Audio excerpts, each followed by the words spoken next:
हां, आईचे नातक माझे कोण? हां, आईची नणंद, आईची बहीण, आईचे वडील, आईचा भाऊ, आईचा दीर, बर, आईचा भाचा,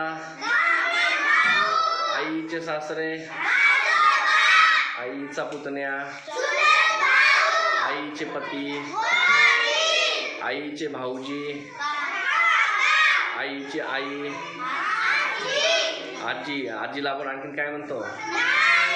शाबाश. आईची वहिनी, आईची जाऊ, आईची भाची, आईचे मामा, त्यांना आणखीन काय म्हणतो? आईची आजी. आईची आजी आपली पणजी असते ना. बरं, आईची पुतणी,